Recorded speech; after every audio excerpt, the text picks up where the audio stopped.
오늘 이 밤에 이 자리에 나오신 여러분들 한 사람 한 사람을 주님의 이름으로 사랑하고 축복합니다. 이 제자입니까? 라고 하는 제목이 여러분들에게 익숙할 것 같습니다. 그렇죠? 많이 들어보셨죠? 후안 칼로스 오르티즈 목사님이 쓴 제자입니까? 라는 책이 있습니다. 사실은 제가 그 책을 오래전 보면서 그 책에다 근거한 것은 아니지만 새롭게 제자도에 대해서 고민을 하게 되었습니다. 아마 모든 교인들이 그런 고민을 하게 될 것 같아요. 우리는 예수를 믿는데 참 변하지 않는구나. 그런 고민들이 있습니다. 제자도에 대해서는 누가복음 9장 23절에서 예수님께서 많은 무리들에게 하신 말씀이 있어요. 너희들이 나를 따라오려거든 자기 십자가를 지고 자기를 부인하고 나를 따를 것이니라. 그때부터 사람들이 예수님을 떠나가기 시작했습니다. 그러니까 예수님의 목적이 많은 사람들을 모으는 것이었다면 예수님은 그렇게 말씀하시지 않았을 것 같습니다. 근데 예수님이 군중들을 많이 모았던 이유가 제자를 만드는 일이었기 때문에 자기를 부인하고 자기 십자가를 지고 나를 따르라 이렇게 말씀하셨던 거죠. 오늘부터 6번 제가 말씀을 전하게 되는데 제가 그냥 그런 바람이 있습니다. 오늘부터 이 말씀이 여러분들의 마음을 많이 불편하게 했으면 좋겠다. 네. 이유를 제가 좀 설명을 할게요. 지난해입니다. 저희 교회에 한 젊은 부부가 등록을 하게 되었습니다. 저게 이제 한 달에 한 번씩 혹은 2달에 한 번씩 새로운 사람들과 새가족 애찬을 하는데 긴 이야기들은 하지 못하고 어떻게 교회에 나오게 되었나 이런 이야기를 하는데 처음으로 저희 교회에 나온 이유가 이런 사람을 보게 되었어요. 분당으로 이사를 와서 대개 이제 분당에 이사 온 사람들은 몇 교회를 이렇게 다 떠돌아다닙니다. 교회 쇼핑을 하고 그 다음에 이제 자기가 원하는 교회에 이제 등록을 하게 되죠. 저희 교회도 이렇게 이제 여러 사람들이 이제 돌아가는 그런 교회 중에 하나입니다. 저희 교회 등록하게 된 이유를 이야기하는데 이분이 분당에 이사를 와서 교회를 이렇게 떠돌면서 하나님께 그렇게 기도했답니다. 하나님, 제가 예배를 드리고 말씀을 듣는 중에 마음이 불편한 교회가 있으면 그 교회에 등록하게 하여 주옵소서. 근데 돌다가 어느 날 저희 교회에 왔던 주일날 말씀을 듣다가 그렇게 마음이 불편하더래요. 그래서 등록을 하게 되었답니다. 이 의미를 여러분들이 아실 것 같아요. 우리는 그동안 우리 마음에 드는 말씀들을 많이 들어왔습니다. 그리고 우리가 흔히 이야기하는 은혜 받았다. 그게 어느 때였냐면 그 말씀이 내 마음에 들 때 우리는 은혜를 받았다. 이렇게 표현을 했던 것 같습니다. 그러니까 예수님께서 기적을 행하실 때 많은 사람을 먹이시고 또 병자들을 고치실 때 그게 사람들의 마음에 많이 들었던 겁니다. 예수님 멋지다. 그래서 많은 사람들이 따랐던 거예요. 그런데 그 따르는 사람들에게 예수님께서 너희들 나를 따라오려거든 자기 십자가를 져 자기를 부인해. 그랬더니 사람들의 마음이 불편해졌던 겁니다. 끝까지 남았던 사람들을 우리는 제자라고 부릅니다. 저는 그래서 여러분들이 어떻게 들으실지 모르지만 이번 집회의 말씀을 듣고 영 불편한 사람은 빨리 신앙생활을 그만두시는 것도 괜찮겠다 그런 생각이 듭니다. 왜냐하면 제자도 안 되고 이렇게 그냥 평생 질질 끄는 건 서로에게 불행한 일이 아닐까. 또 이 얘기를 듣고 또 부흥 강사가 왔는데 교회를 다니지 말라 그랬다. 이렇게 또 얘기하는 사람은 잘 좀 이해를 하시는 거죠. 뭐 하라는 거예요? 잘 하라는 겁니다. 자, 그래서 오늘부터 우리가 이제 제자가 되기 위해서 몇 가지 우리들이 갖추어야 될 것들을 나누게 될 텐데 이 말씀은 제가 우리 교인들과 함께 2013년도에 한 7번에 걸쳐서 이렇게 나누었던 말씀입니다. 제가 저희 교인들을 보면서 가졌던 마음이었어요. 저희 교회도 한국에서 꽤 부흥하는 그런 교인들이 많이 늘어나는 교회였는데 어느 날 제가 갑자기 그런 생각이 들었어요. 내가 목회에 실패했구나. 왜냐하면 사람들은 느는데 사람들이 변하지 않더라고요. 그 창립 기념 예배 설교를 하면서 울었어요. 하나님, 제가 실패한 것 같습니다. 근데 그때 하나님께서 저에게 주셨던 마음이 아직 끝나지 않았다. 그래서 새롭게 목회를 한다는 마음으로 우리 신앙의 기본부터 같이 다시 생각해 보았던 말씀 중에 하나입니다. 자, 오늘 말씀이 여러분들의 마음을 불편하게 하기를 간절히 소원합니다. 네, 불편한 것, 하나님의 말씀이 우리의 심령 골수를 쪼개는 역사들이 있기를 저도 바라는 마음으로 말씀을 나누려고 합니다. 오늘부터 집회 시간에 본문을 선정하지만 본문을 가지고 하나하나 풀어가지는 않습니다. 이제 집회이기 때문에 말씀을 이렇게 풀어가는 것보다 전체적인 주제를 함께 나누려고 하고요. 오늘 새 포도주는 새 부대라고 하는 제목은 우리들이 좀 집중할 필요가 있을 것 같아요.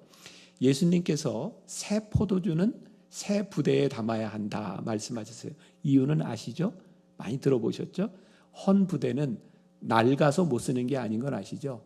양가죽으로 만든 헌 부대는 시간이 지나면 딱딱해집니다. 근데 거기에다 새 포도주를 넣으면 포도주는 발효가 돼야 맛이 나는데 딱딱해진 가죽 부대는 견디지 못하고 터져버리는 거예요. 그래서 은혜를 받으려면 새 부대에 팽창이 될 수 있는 양가죽 새 부대에 넣어야 은혜를 담을 수 있다, 그런 말입니다. 한번 여러분들 생각해 보세요. 우리들이 언제부턴가 예수를 믿으면서 오래 믿으면서 우리의 마음이 딱딱해지는 겁니다. 그래서 말씀이 들어가면 그게 은혜로 팽창돼야 되는데 팽창되지 못하고 터져버리는 거예요. 말씀에 상처를 받는 거예요. 그러니까 은혜는 우리들이 어떤 마음을 갖느냐에 따라 은혜를 경험할 수 있는 거죠. 그래서 오늘 첫 시간 우리들이 하나님의 은혜를 내 것으로 소유하고 우리들이 제자가 되기 위해서 내가 좀 새 부대가 되었으면 좋겠다, 이런 마음으로 시작하자는 겁니다. 그래서 우리 말랑말랑하게 만들자, 이 말입니다. 네, 얼굴도 좀 말랑말랑하게 펴시고 물어보면 대답도 좀 잘 하시고, 네, 말랑말랑 해줘야 되는 거예요. 자, 오늘 새 포도주는 새 부대. 오늘 본문 말씀은 유명한 말씀입니다. 베드로가 고넬료를 만났던 거죠. 간단하게 설명하고 넘어갈게요. 베드로는 유대인이었어요. 그리고 고넬료는 이방인이었습니다. 이달리아대의 백부장이었으니까 두 사람이 만날 수 있는 끈이 없는 겁니다. 그리고 유대인이었던 베드로가 이방인을 만난다는 것 자체가 좀 금기시되어 있는 상황이었던 거죠. 근데 하나님께서 먼저 고넬료에게 저기 요바에 있는 베드로를 청하라 그랬는데, 소위 말하면 고넬료는 귀족이고 베드로는 천민인 거죠.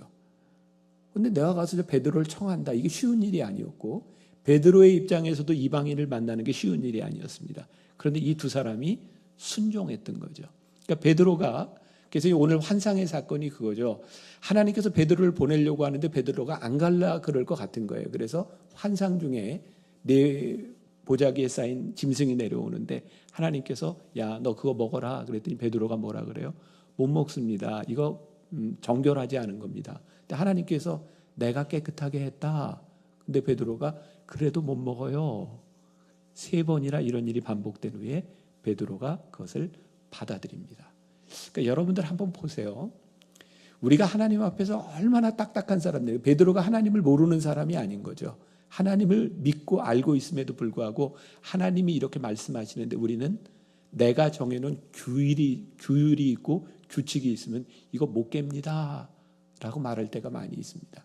그러니까 교회에서 일어나고 있는 갈등의 구조들은요, 하나님의 말씀 때문에 일어나는 일인 것보다 우리들이 가지고 있는 우리의 생각과 우리들의 구조들을 그거 깨지 못해서 일어나는 갈등이 참 많다는 거죠.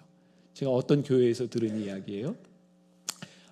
그 교회에서는 참 그런 교회가 있을까 싶은데 추수감사절에 이제 끝나고 이제 장로교회니까 공동의회를 이렇게 하는 겁니다. 다 같이 모여가지고 공동의회를 하는데 이번 추수감사절에 떡을 할까 말까 그거를 결정하는데 1시간이 걸렸답니다. 그래서 떡을 하기로 했대요.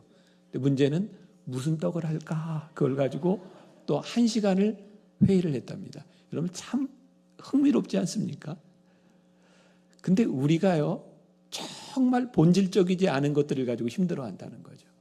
그러니까 우리들 마음에 안 드는 건 하나님의 말씀이 마음에 안 드는 것이 아니라 내 마음에 안 드는 것 때문에 우리는 힘들어하는 겁니다. 그러니까 우리는 제자가 아니고 말씀을 따르는 사람이 아니고 우리들이 가지고 있는 우리들의 삶의 규범들을 따라가며 서로 많은 갈등 가운데 살아갑니다.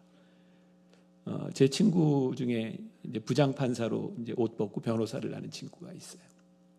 대전에서 부장판사로 있을 때 저에게 친구지만 늘 목사님 하면서 상담을 하는데, 김 목사님, 내가 예수 믿는 사람이라 이 민사 이렇게 소송할 때 교회의 문제들을 다룰 때가 많이 있어요. 근데 여러분, 교회가 싸우면 참 치열하게 싸우는 모양이에요. 같은 시간대에 위아래로 나눠서 싸우기도 하고 갈라져서 싸우기도 하고.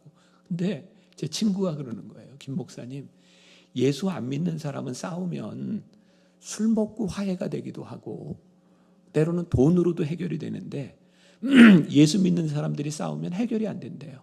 그 양쪽에서 똑같이 얘기한대. 하나님의 뜻이라고.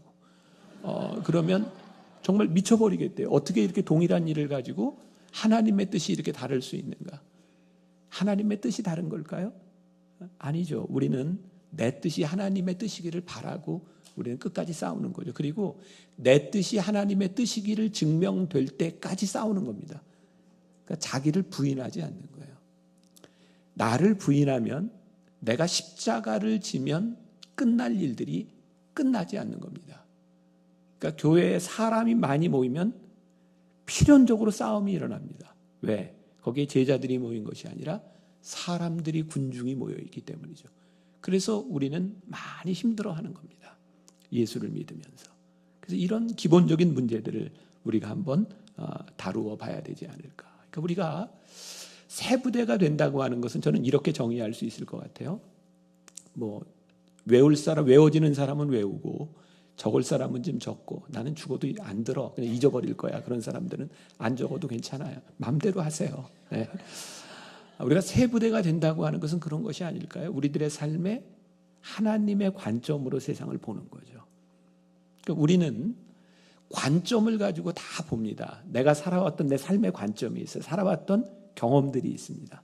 그러니까 우리가 사실은 은혜 받았다, 이 말은 어떤 말이어야 정답이냐면, 은혜를 받고 났더니 하나님의 눈으로 세상을 보게 되었다, 하나님의 관점으로 보게 되었다. 그때 우리는 은혜 받았다라고 말을 하는 것이 옳은데, 우리는 내 마음에 드는 말씀이 들어올 때 은혜 받았다, 이렇게 표현한다는 거죠. 그러면 하나님의 관점이라고 하는 것은 뭐고, 오늘도 우리가 지금 예배를 드리고 있단 말이에요. 예배의 성공자가 된다, 이런 것은 무슨 의미일까요? 여러분들은 어느 때 예배를 드리고 내가 오늘 예배에 성공했다, 이런 마음이 드시나요? 오늘 제목과 연결돼서 이렇게 이야기를 한다면 그럴 것 같아요. 예배를 마치고 났더니 세상을 바라보는, 내가 가지고 있던 내 삶의 문제를 바라보는 내 시각이 하나님의 관점으로 바뀌는 거예요. 와, 이게 이런 의미였구나. 하나님이 이렇게 보라고 말씀하시는구나. 근데 우리는 예배를 드려도 우리가 가지고 있던 생각들이 변하지 않는 거예요. 우리가 새 부대가 된다고 하는 것은 한 번 새 부대가 되는 것이 아니라 매일 새로워져야 되는 거죠. 매일. 이게 토미 텐이라고 하는 사람이 예배에 관한 책을 쓰면서 참 멋진 비유를 들었습니다. 어린 딸내미를 데리고 어떤 건물의 엘리베이터를 탔어요. 사람들이 아무도 없을 때는 문제가 없었는데 이제 사람들이 하나 둘 타기 시작합니다. 어린 딸이 사람들에게 묻혀서 앞이 보이지 않습니다. 그러니까 딸아이가 울어요. 무서워서. 근데 토미 테니가 딸아이를 이렇게 안아줍니다. 그리고 아빠의 높이에서 창문을 보게 합니다. 그제서야 아이는 안심하고 울지 않습니다. 예배란 마치 세상에 가려졌던 우리의 관점이 하나님의 관점으로 보여지는 것이 예배다. 그럼 우리가 제자도라고 하는 것도 그런 게 아닐까요? 우리가 예수님을 따라간다, 예수님의 제자가 된다라고 하는 것은 예수님의 관점으로 세상을 보기 시작하는 거죠. 그때 우리가 제자가 됐다라고 말할 수 있는 겁니다. 이 말이 여러분들에게 좀 불편해져야 된다고 저는 생각합니다. 네, 아멘은 안 하셔도 돼요. 그냥 불편해지시면 됩니다. 네.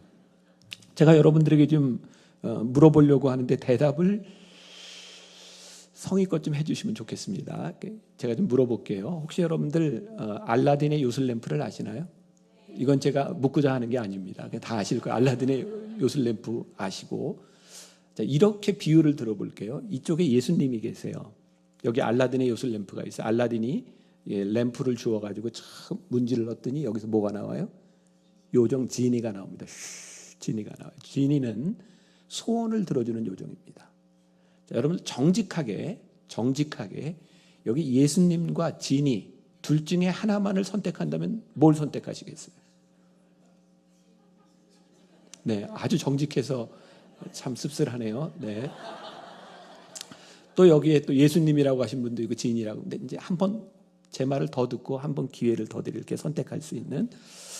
자, 진이는 무슨 소원을 이야기하든 세 가지를 다 들어줍니다. 무조건 다 들어줘요. 우리가 아는 것처럼. 근데 예수님은 우리가 소원을 얘기하잖아요. 예수님은 들어주시는 소원도 있고 들어주지 않는 소원도 있습니다. 자, 기회를 드립니다. 예수님과 진이 중에 누구를 선택하시겠습니까? 제가 한 번만 더 기회를 드릴게요. 잘 듣고 대답하세요. 자, 우리가 예수님에게 소원을 이야기할 때 예수님이 들어주시는 것도 있고 안 들어주시는 것도 있는 이유는 예수님은 인격적이세요. 그러니까 때로 소원을 들어주신다 안 들어주신다 이것이 문제가 아니라 예수님께 소원을 얘기하는 것 자체가 사실은 쉬운 일이 아닙니다. 왜냐하면 인격이시기 때문에 우리의 마음을 아시기 때문에. 근데 진이에게는 우리들이 소원을 얘기하는데 아주 쉽습니다. 이건 비인격적입니다. 무조건 소원을 들어주는 존재입니다. 게다가 진이는 세 개의 소원을 들어주고 다시 아주 쿨하게 다시 램프로 들어갑니다. 자, 마지막 기회입니다. 예수님과 진이 중에 누구를 선택하시겠습니까? 자, 여러분들이 예수님이라고 말씀해 주셔서 감사하기는 한데 우리가 정직하게 우리 마음을 보면 우리가 그동안 예수님을 믿을 때 인격적인 예수님을 믿었는가 아니면 진이와 같은 예수님을 믿었는가를 생각해 보세요. 우리는 그동안 우리의 소원을 이야기할 때 인격적인 예수님께 소원을 이야기하는 사람도 있었겠지만 우리는 진이라고 하는 비인격적인 존재에게 이야기하는 것처럼 우리는 아무 스스럼 없이 예수님께 소원을 이야기합니다. 그리고 예수님은 우리의 모든 소원을 다 들어주셔야 된다고 생각하죠.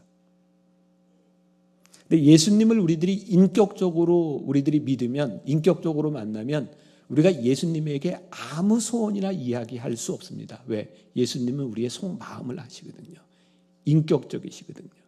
그리고 예수님이 그 소원을 들어주시지 않는 이유도 우리는 이미 알고 있습니다. 그래서 예수님하고 같이 산다는 것은 굉장히 불편한 일입니다. 제자가 된다고 하는 것은요, 낭만적인 것이 아닙니다. 그러니까 예수님의 제자들, 여러분 아시는 것처럼 예수님의 제자들은 사도 요한만 빼고 다 순교했습니다. 살아난 요한을 저는 그렇게 설교했습니다. 살아서 순교한 사람. 저는 일찍 죽은 제자보다 더 복되고 더 힘들고 더 치열하게 살았던 사람이 끝까지 살아서 순교한 요한이라고 생각하거든요. 그러니까 예수님을 따라 살아간다는 것은 그렇게 낭만적인 일이 아닙니다. 예수님을 따라 살아가야 되는 이유가 없으면 그 예수를 믿는다고 하는 것은 참 어려운 일입니다. 그래서 예수님께서 제자 도를 말씀하셨을 때 많은 사람들이 다 떠나가기 시작한 거죠. 자, 여러분들에게 또 묻고 싶은 대답 안 하셔도 속으로만 대답하셔도 돼요. 우리가 하나님을 인격적으로 믿는다고 하면 우리들이 하나님 앞에서 이렇게 살아가고 있는가? 근데 저는 이제 종종 그런 걸 느끼는 거죠. 우리 교인들을 보면 진짜 하나님이 안 계시다고 굳게 믿고 예수를 믿어요. 그죠? 정말 하나님 계시다면 이렇게 믿을 수 없는 거죠. 하나님이 보고 계시다면 이렇게 할 수 없는 행동들, 할 수 없는 일들을 너무 쉽게 하는 거죠. 그러니까 하나님이 우리를 보고 계시다. 우리가 어떻게 주의 낯을 피하리요? 그러니까 시편 기자가 고백했던 그것은 어디 가도 하나님이 계신 거예요. 그 순간 시편 기자는 깨닫게 된 거죠. 하나님은 인격적인 분이시구나. 그러니까 우상을 만들어 놓고, 우상은 사람들이 왜 자꾸 우상을 만들려는지 아세요? 우상을 만들면 인생이 편합니다. 우상이 있는 곳에서는 종교적이 되고 우상이 없는 곳에서는 비종교적이 될 수 있기 때문이죠. 그러니까 여러분, 우리가 예수를 믿는데 우상 숭배하는 것처럼 예수를 믿어요. 그러니까 교회 테두리 안에서 믿는 사람의 공동체에서는 우리는 예수님 믿는 사람이에요. 근데 그 사람들만 없으면 우리는 세상과 똑같아요. 우상이 다른 게 아닙니다. 하나님을 비인격적으로 믿는 것이 우상인 거죠. 저에게 그런 일이 있었어요. 제가 이제 군대 가서 얻은 병 중에 하나가 무좀입니다. 무좀도 병인가요? 네, 아무튼 무좀 때문에 아마 대부분의 남자들이 군대 가서 얻는 게 이제 무좀인데 가끔 이제 여름이 되면 습진이 발가락만 가려운 게 아니라 엉덩이 막 이렇게 사타구니 이런 데도 가려워요. 근데 병원에를 가야 되는데 저희 교회 의사가 많거든요. 근데 이걸 제가 알고 있는 우리 교인들한테 가서 고쳐달라고 얘기를 하기가 좀 쑥스럽잖아요. 그래서 제가 한 여름이었는데 영성훈련을 하러 갔다가 대전에 갔다가 조금 일찍 가서 대전에 있는 피부과를 갔어요. 아무도 모르는 곳에. 그리고 가서 옷을 다 내리고 보여주고 여기 가려워서 어떡하냐 그랬더니 뭐 주사도 맞고 약도 처방해주고 그리고 이제 나오는데 그분이 목사님 안녕히 가세요. 그러니까 아니 어떻게 그랬더니 방송으로 예배를 드린다는 거예요. 그때 제가 이제 아이고 내가 어디서 주의 낯을 피하리요. 그리고 이제 하면서 우리는 모른다고 하지만 정말 우리를 지켜보시는, 그러니까 우리가 이제 사람의 차원이 아니라 우리를 인격적으로 지켜보시는 하나님 앞에서 우리가 살아간다면 우리들이 예수 믿는 사람으로 살아갈 텐데 우리가 예수님을 비인격적으로 믿고 있는 것은 아닌가. 자, 또 중요한 개념인데요.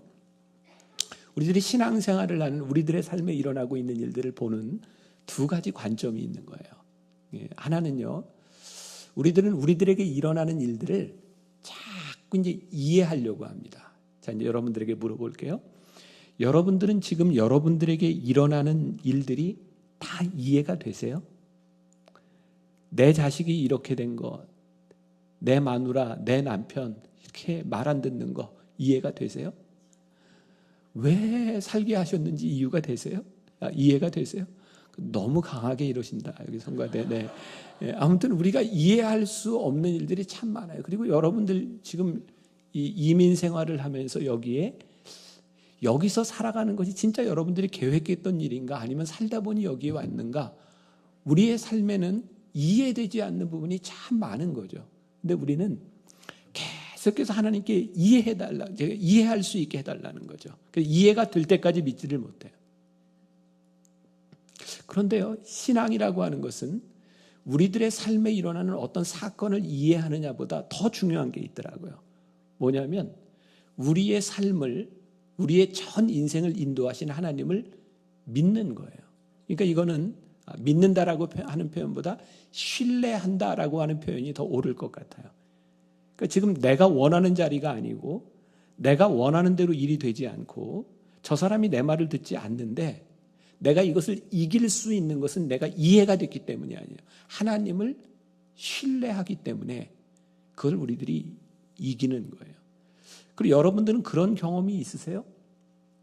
하나님께 막 기도했는데 기도에 응답이 안 되는 거예요. 근데 세월이 이렇게 흘러가서 보니까 그때 그 기도가 응답됐으면 큰일 날 뻔했어. 그러니까 하나님은 이사야가 고백한 것처럼 우리의 생각보다 훨씬 더 높고 깊고 넓은 분이신데 우리는 우리의 언더스탠딩, 이해 안에서 하나님을 자꾸 이해하려고 하니까 우리의 믿음이 자라지 않는 거예요. 그래서 우리가 은혜를 받았다라고 하는 것은 우리들의 삶을 과정 가운데 보기 시작하는 거예요. 그러니까 지금 나에게 일어나는 일이 이해가 되지 않는데 감사해요. 그러니까 우리가 범사에 감사한다. 이 말은 감사의 조건에 대한 문제가 아닌 거죠. 왜? 하나님이 내 인생을 인도하고 계심을 알기 때문에 감사하는 거죠. 어떻게 항상 기뻐해요? 이거 불가능한 일이거든요. 근데 항상 기뻐하는 것은 우리들에게 기쁜 일이 있기 때문이 아니라 우리들이 기쁜 것을 선택할 수 있는 거예요. 왜? 하나님이 내 인생을 인도하고 계심을 우리들이 믿을 때 지금 무슨 일이 일어나고 있느냐가 아니라 우리들이 그것을 기뻐할 수 있는 거죠. 오늘 장로님이 제 건강 때문에 이렇게 기도를 해주셨는데 제가 사실은 여러 가지 병이 있어요. 많이 아프고 은혜 받고 목회를 하는데 제 마음에 늘 소원이 건강하게 목회하고 싶은 건데 건강이 그렇게 마음대로 되지 않거든요. 지난해입니다. 젊은 목회자들을 위한 세미나가 있었어요. 저도 이제 설교를 하고 이렇게 앉아서 듣고 있었고 다른 목사님이 와서 이렇게 이제 설교를 하는데 그 의도는 제가 알아요. 젊은이들에게 이렇게 이야기를 하더라고요. 여러분, 저 앞에 만나교회 김병삼 목사님이 앉아 있습니다. 저희 교회가 한국에서 꽤 큰 교회 중에 하나거든요. 그러니까 저렇게 큰 교회 목회하는 목사님 여러분들 부러워하지 마세요. 저 목사님 맨날 아픕니다. 그러면서 뭐 제가 이제 뭐 교인들한테 다 알려진 거지만 제가 공황장애도 알았고 우울증도 있었고 수면장애도 있었고 또 심장 스텐트도 했고 뭐 당뇨에 뭐 혈압에 그다음에 뭐 여기 그 키드니 스톤 뭐죠? 요로결석도 8년 동안 8번 와서 전신 마취를 몇 번씩이나 하고 매년 병원에 입원하고. 그러니까 저기 큰 교회 목회하는 김병선 목사님 부러워하지 마세요. 맨날 아프니 저 불쌍하니 부러워하지 마세요. 이렇게 그 말하는 의도는 충분히 이해하죠. 여러분들 교회가 크다고 다가 아닙니다. 이런 의도로 격려하는 의미였어요. 근데 제가 그렇게 무례한 사람은 아닌데 설교 중에 제가 일어났어요. 목사님 잠깐만요. 그리고 청중들에게 그렇게 얘기했습니다. 제가 이건 수정을 해야 될 것 같습니다. 제가 목회를 하면서 많은 병을 가지고 아프고 힘든 것은 사실입니다. 그러나 나는 한 번도 내가 불행하다고 생각해 본 적이 없습니다. 나는 아프고 힘들지만 이 가운데서 나를 인도해 가시는 하나님도 고백하고 하나님이 왜 나에게 이런 병을 주셨나 그것을 내가 믿음으로 고백하고 하나님께서는 이유가 있다고 하는 것을 고백하며 살아가고 있기 때문에 나는 내가 한 번도 불행하다고 생각해 본 적이 없습니다. 그런데 힘이 듭니다.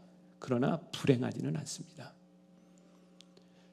여러분 우리가 행복과 불행, 하나님의 뜻대로 살아간다고 하는 것들을 때때로 우리들이 착각하면서 살아갈 때가 참 많은 것 같아요.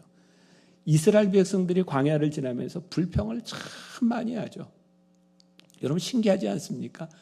홍해가 갈라지는 기적을 그들의 눈 앞에서 봤는데 3일 만에 물이 없다고 홍해를 건너간 사람들이 불평해요. 마라의 쓴 물을 단물로 바꾸시는 기적을 보았음에도 불구하고 그들은 또 불평해요. 만나가 내리는 기적을 보았음에도 불구하고 메추라기 고기가 먹고 싶다고 불평합니다. 여러분 이해가 되세요? 이스라엘 백성들은요 불편할 때마다 불평합니다. 그들은 뭔가를 착각하고 있었습니다. 하나님은 한 번도 이스라엘 백성들을 출애굽시키셔서 내가 너희를 편안하게 해주겠다고 말씀하지 않으셨어요. 내가 너희를 출애굽하는 이유가 뭔지 아니?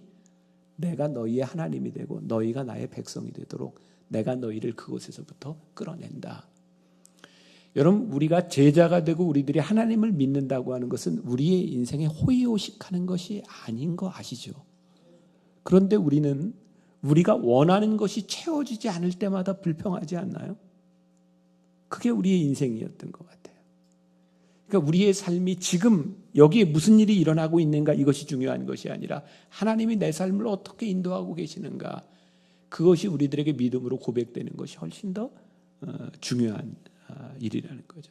그래서 새 포도주를 새 부대에 담아야 하기 때문에 참된 죄자가 된다고 하는 것은 하나님의 은혜를 담을 수 있는 새 부대가 되는 것이 먼저다. 자, 또 우리는 그동안 교회에서 집회를 할 때면 이런 얘기를 많이 들었어요. 성령 충만 받으십시오. 근데 우리는 성령 충만을 받는 이유가 있죠. 우리가 성령을 구할 때는 목적이 있어요.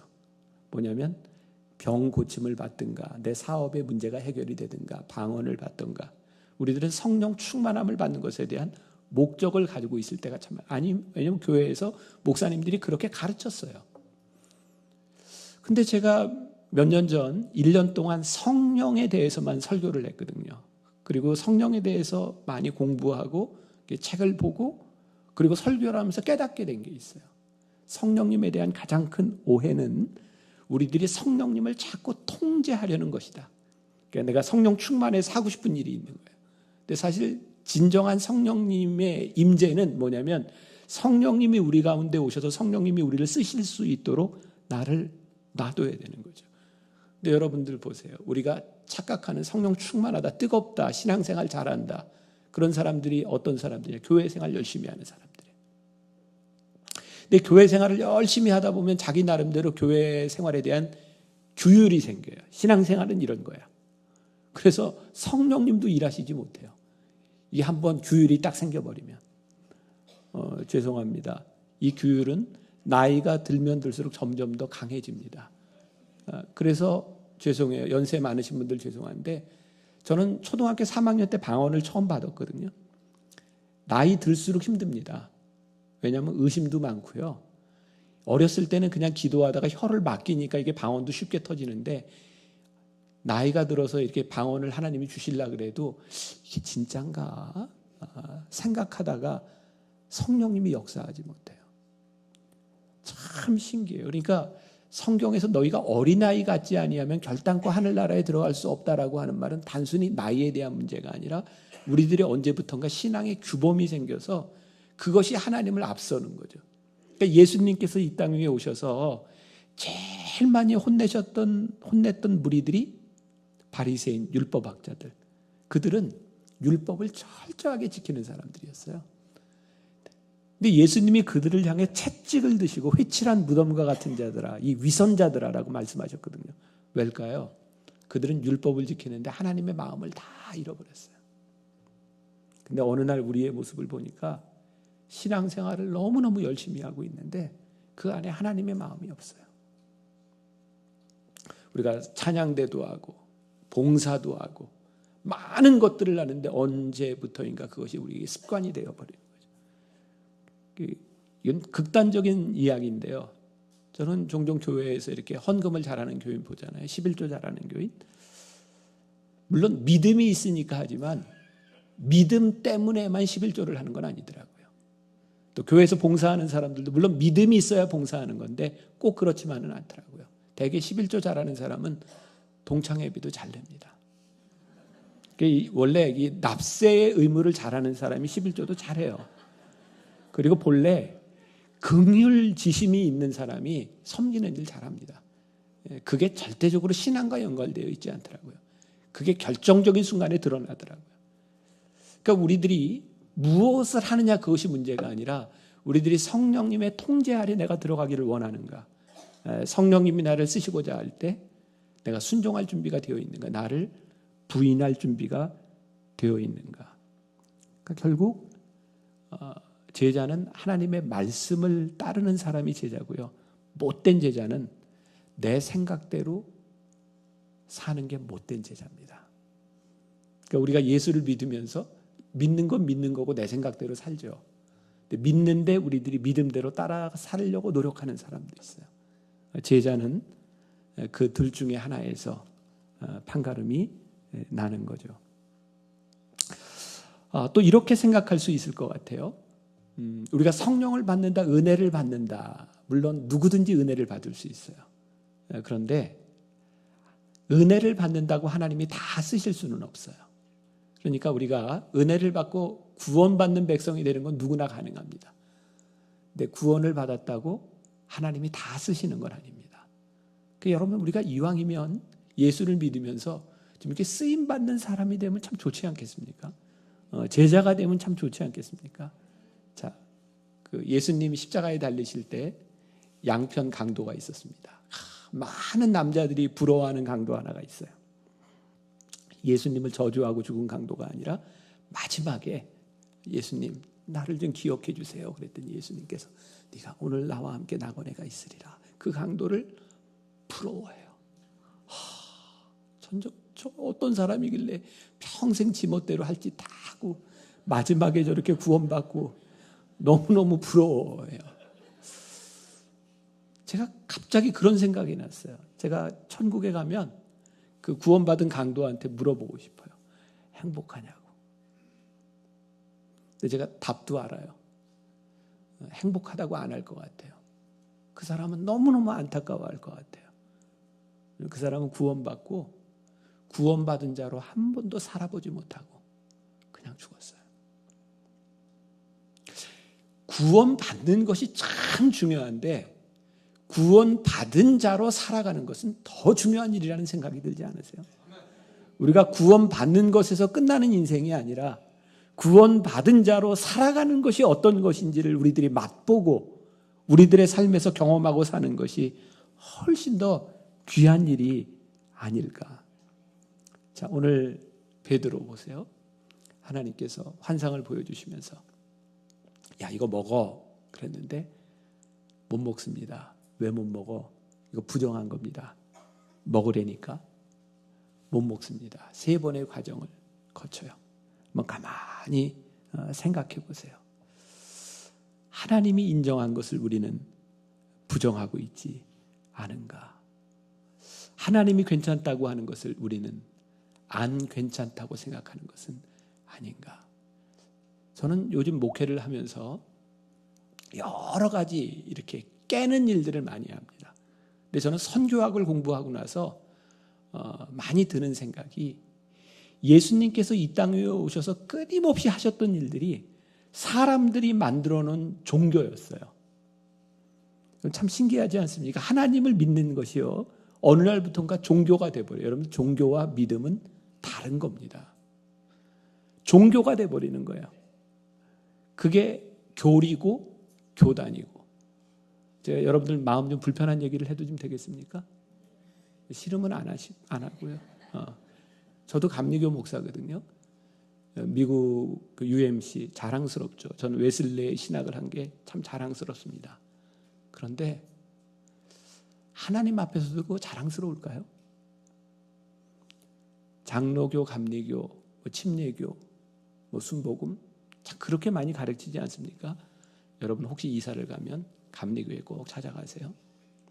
이사 가면 장로교회를 꼭 찾아가세요. 하나님이 그거 보시면 참 뭐라고 하실 것 같으세요?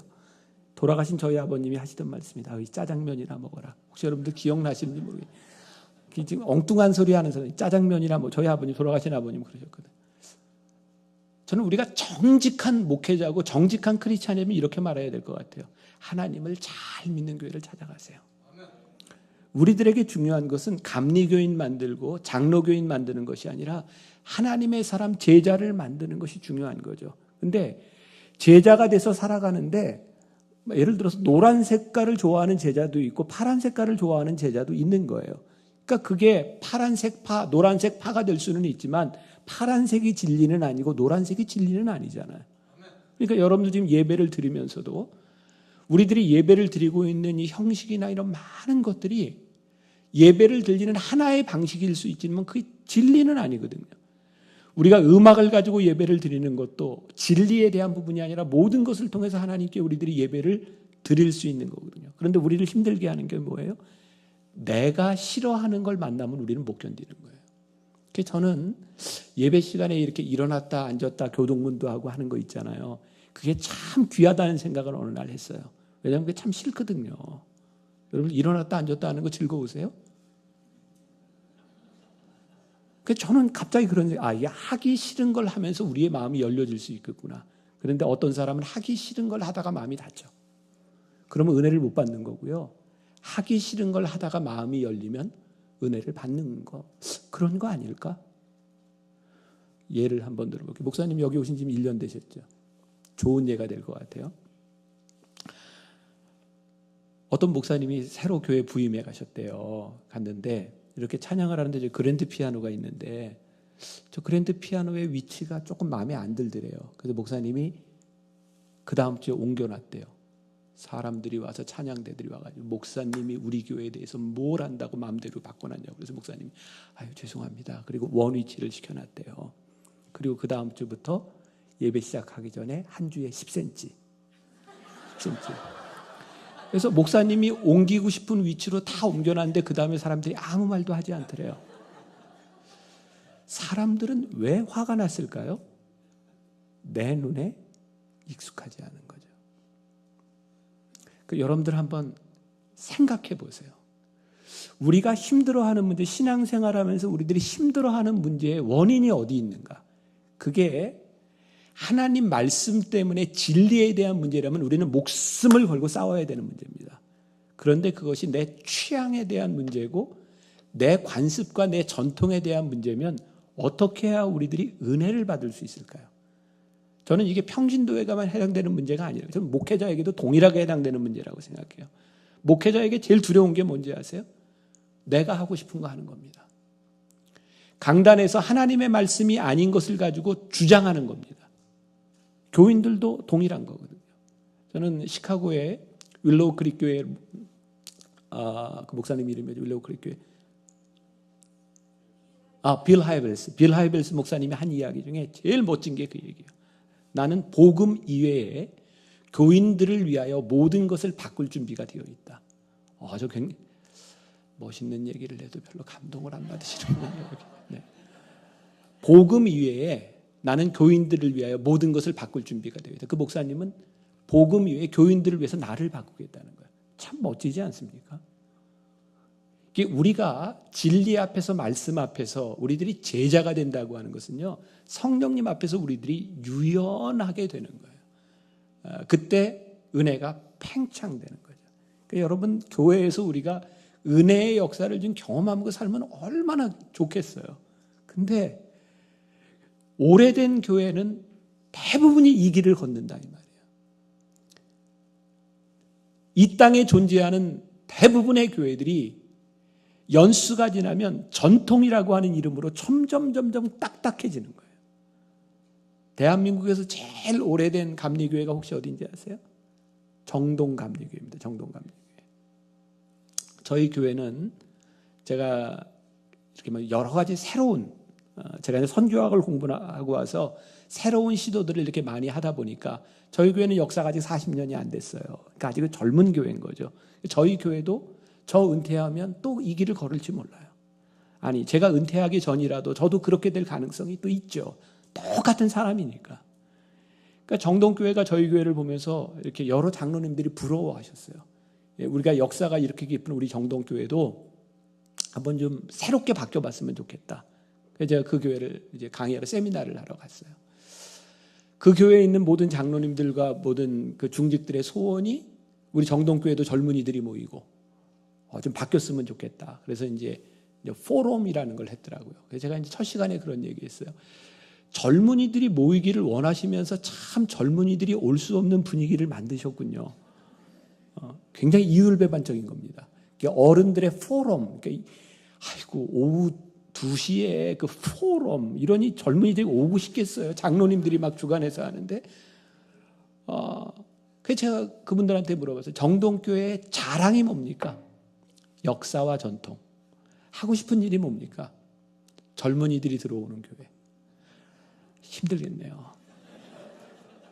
여러분, 역사가 나쁜 것이 아닙니다. 역사는 쭉 이어져 오는 것이고 역사를 통해서 새로운 것이 가는 겁니다. 근데 역사를 붙들고 있으면 새로운 걸 놓치는 거죠. 그러니까 여러분들, 새로운 걸 놓치는 게 그게 문제가 아니라 새로운 하나님의 은혜를 우리들이 경험하지 못하는 게 문제라는 거죠.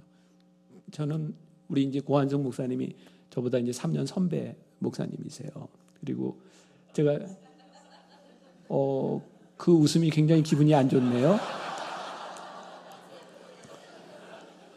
목사님 저 굉장히 기분 나빠요 지금. 네. 네. 제가 더 어려 보이나요? 네. 자, 저는 여기 이제 어제 와서 교회를 한번 이렇게 돌아보고 갔는데 너무 부러운 거예요.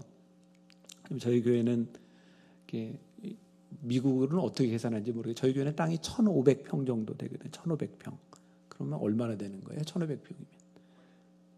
1에이커도 안 되는 거죠. 1에이커도 안 됩니다. 저희 교회 주일날 예배 드리는 사람이 10,000명입니다. 주일날 예배 드리는 사람이. 근데 1,500평 땅이 그게 답니다. 여기도 근데 막 좁다고 뭐 주차장 없다고 그러시는데 참 듣는 제가 굉장히 좀 거시기했어요. 근데 전 너무 이제 부러운 거예요. 이렇게 땅 넓은 게 미국을 보면. 근데 저는 저희 교회, 저희가 분당에 있거든요. 분당은 계획 도시라 한 평도 뭐 넓힐 수 있는 그런 게 없어요. 저희 교회도 제가 뭐 이렇게 부흥을 하려고 해서 부흥했던 것이 아니라 뭐 여러 가지 이유가 있겠지만 젊은 사람들이 이렇게 많이 오는 교회가 됐거든요. 근데 땅이 한 평도 없으니까 그게 저에게 불만이나 하나님 저 어떻게 합니까 이런 것이 아니라 저는 정말 놀랍게 감사했어요. 하나님이 저를 여기까지라고 말씀하시고 더 이상 우리들이 교회 건물이 아니라고 생각한다면 우리 교회는 무엇을 해야 될까요? 저는 거기 주어진 환경에서 우리 교회에 대한 물음을 묻기 시작했어요. 하나님께서는 우리 교회가 어떤 교회가 되기를 원하시나요? 전 이번 집회를 통해서 우리 연합감리교회 교인들이 하나님께서 왜 교회를 여기에 세우시고 하나님께서 왜 이 좋은 이 공간들을 여러분들에게 주셨는가를 정말 물어봤으면 좋겠어요. 하나님이 이곳을 통해서 원하시는 일이 무엇인지를 내가 원하는 일이 아니라 하나님이 원하시는 일이 무엇인지를 여러분들이 좀 깊이 물었으면 좋겠다. 그러면 하나님이 기뻐하시지 않겠는가? 우리가 자랑스러운 감리교회, 자랑스러운 무슨 장로교, 이 교단 이런 게 중요한 것이 아니라 하나님이 기뻐하시는 교회의 모습이 무엇일까를 그때 우리들이 참 큰 기쁨을 느끼지 않을까. 제가 아무튼 설교를 1시간 정도 안에 끝낼 겁니다. 늦게 끝내면 내일 안 올 것 같아요. 그래서 한 15분 정도 이제 하고 마칠 텐데, 우리가 성령님의 역사 가운데 우리들이 들어온다고 하는 것은 또 이런 의미가 있는 거예요. 참 이게 성경이 재밌어요. 사도행전을 우리가 액츠라고 하잖아요. 액츠. 사도들이 성령을 받고 난 후에 일어났던 일들인 거예요. 대부분의 사람들이 무슨 일을 하든지 환경에 대한 문제를 많이 이야기합니다. 그게 상당히 중요한 부분이기도 하죠. 그러니까 예수님의 제자들이 성령을 체험하기 전에 그들은 무서웠어요. 주변의 환경이. 그래서 예수님의 약속은 붙들고 있었지만 다락방에 모여서 문을 닫고 기도했는데 성령 체험을 하죠. 그들이 이제 뜨거워져서 문을 열고 나가서 복음을 전하기 시작합니다. 성령을 체험한 제자들이 처음으로 행했던 기적이 사도행전 3장에 나옵니다. 3장 1절부터 10절까지 성전 미문 앞에 앉아있던 안진뱅이를 고쳤던 사건이죠. 아주 흥미로워요. 베드로와 요한이 성전 미문을 늘 가던 시간에 지나가다가 미문 앞에 앉아있는 안진뱅이를 봅니다. 근데 거기에 성경에 보면 주목하여 봅니다. 그러니까 이 맥락을 통해서 보면, 제가 다 설명하지 못하지만 이 맥락을 통해서 보면 어떤 이야기냐면, 베드로와 요한이 거기를 늘 다니면서 돈이 있으면 있는 것으로 구제하고 없으면 그냥 지나갔습니다. 아무 문제 없어요. 그런데 성령을 체험하고 그 문을 들어가는 순간 그 사람을 주목해 보더니 뭐라고 말을 하냐면, 나에게 은과 금은 없으나 내게 있는 것으로 내게 주노니 나사렛 예수의 이름으로 일어나 걸어라. 그러니까 성령님의 통제 아래 우리들이 있지 않을 때는 우리가 가지고 있는 자원과 우리가 가지고 있는 환경이 우리를 지배해요. 근데 성령님이 우리를 이렇게 지배하기 시작할 때 어떤 변화가 일어나냐면, 나에게 가진 것은 없지만 나에게 있는 예수의 이름이 있는 거예요. 그러니까 여러분들, 이 기독교인들의 능력은 가지고 있는 능력, 자산을 가지고 일어나지 않았어요. 여러분, 한국 교회, 한국 선교 역사를 보세요.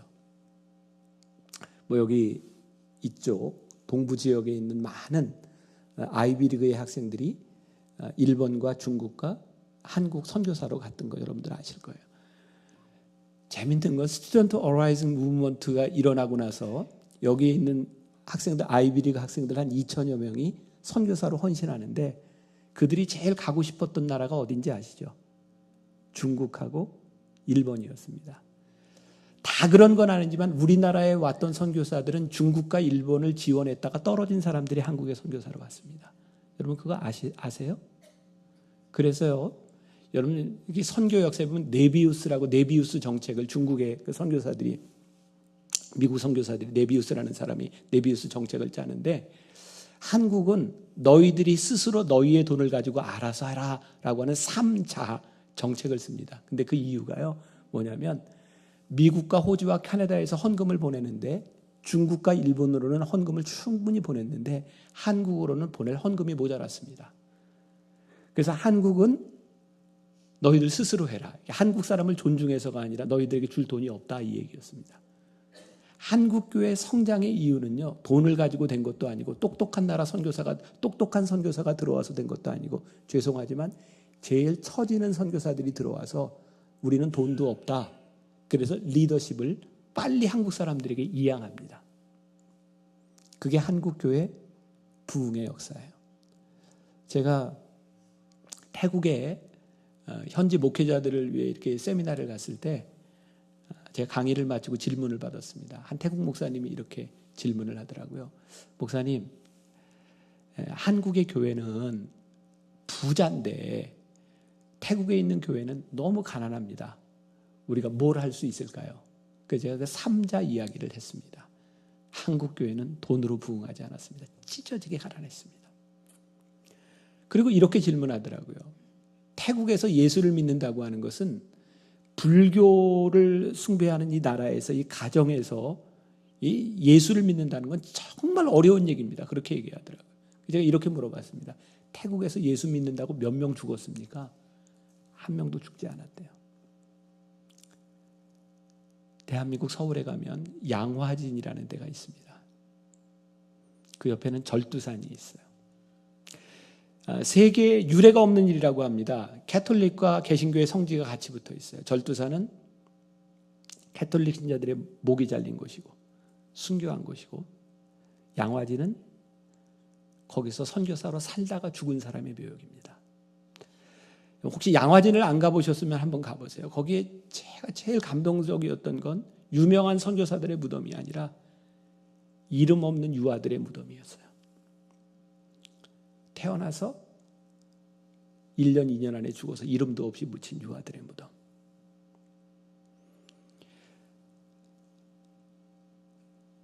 조선은 많은 사람들이 죽었습니다. 피를 흘렸습니다. 하나님의 역사는 모든 것을 가지고 풍족한 곳에서 일어나는 것이 아닙니다. 여러분, 지금처럼 한국 교회가 부자인 때가 있었나요? 욕을 먹어도 지금처럼 호화로운 건물에 이렇게 많은 헌금을 가질 때가 있었나요? 그런데 지금 한국 교회가 능력이 있다고 이야기하나요? 아니에요. 저 어렸을 때, 제가 초등학교, 중학교 다니던 시절에, 그때는 한국의 기독교 인구가 10%도 되지 않을 때입니다. 제 친구 어머니들이, 제 친구가 저를 좋아한 게 아니라 친구 어머니들이 저를 좋아했어요. 그리고 늘 그런 얘기를 했어요. 얘들아, 병사미하고 놀아. 제 아버지가 목사님이야. 그 어른들은 교회를 못 나왔지만 너희도 제 따라서 교회 가. 한국 교회의 능력은요, 이렇게 돈 많고 건물 있는 것이 능력이 아니라 교회 가면 사람 된다. 교회 가면 소망이 있다.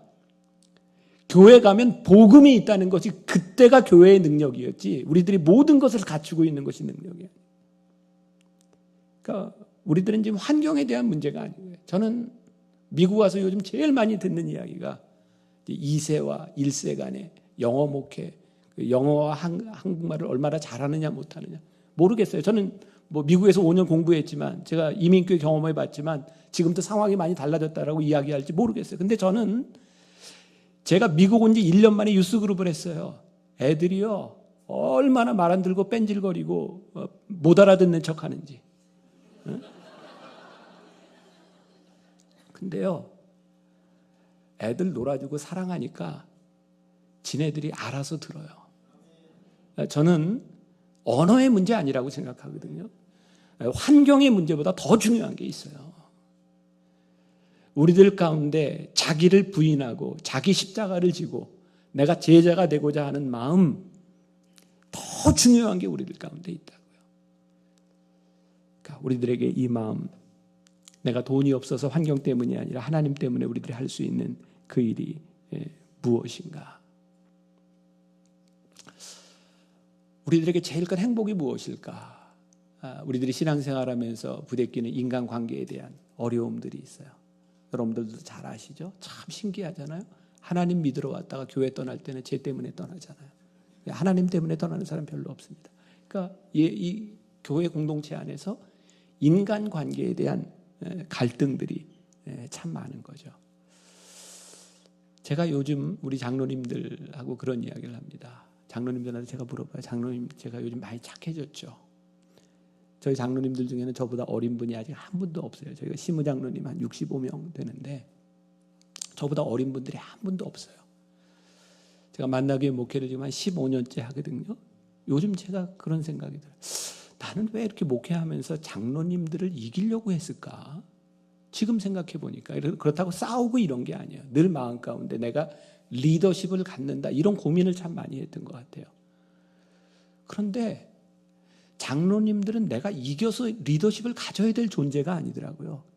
장로님들은 양인 거예요. 그러니까 하나님이 저에게 돌보라고 맡겨주신 거예요. 그러니까 제가 요즘 참 사람이 돼간다. 제가 요즘 스스로 제 아내도 저기 있는데 요즘 좀 내가 나아지지 않는가, 좀 이렇게 좀 착해지지 않았나, 제가 그렇게 생각을 하거든요. 제가 달라진 거예요. 사람을 보는, 이겨야 될 사람이 아니라 내가 돌봐야 될 사람이구나. 그 양 중에는 별 양이 다 있더라고요. 그죠? 깨끗한 양, 지저분한 양, 말 안 듣는 양, 고집 센 양, 착한 양, 별 양이 다 있는 거예요. 근데 그게 다 양인 거예요. 이게 목회자가 교인을 보는 눈만 그런 것이 아니라 여러분들이 스스로를 바라보면 여러분들에게 주어진 리더십이 뭐냐면, 존 맥스웰이 그렇게 얘기해요. 내가 누군가에게 영향을 주는 것이 리더십인 거예요. 여러분들이 신앙으로 누군가에게 영향을 주는, 여러분들은 다 리더들인데 여러분들 주변에는 참 수많은 사람들이 있는 거예요. 근데 여러분들에게 마음에 드는 사람만 있는 것이 아니라, 제가 요즘 젊은 목회자들한테 그런 얘기해요. 목회의 성공을 정의하라면 그 중에 하나, 나는 이렇게 정의할 수 있다. 나를 가장 힘들게 했던 사람이 내 목회의 동역자가 될 때 나는 그게 목회의 성공이라고 생각한다. 여러분들의 삶에, 여러분들의 인생의 가시와 같은 사람, 정말 힘들게 했던 그 사람들이 우리들의 삶의 동역자가 되는 것, 그거는 나를 부인하지 않고는 절대로 이루어지는 일이 아니거든요. 여러분들 연배에는 혹시 이중표 목사님을 아실지 모르겠어요. 한시 기장의 이중표 목사님이라고 계세요. 그분이 처음 목사가 돼서 목회할 때 있었던 일이래요. 교회가 잘 부흥하는데 한 교인이 너무너무 힘들게 하더래요. 그래서 하나님께 기도했대요. 하나님, 저 교인 다른 교회에 가게 해주세요. 그랬더니 하나님께서 응답을 주시는데 그 사람 다른 교회에서도 안 받는다 그러시더래요.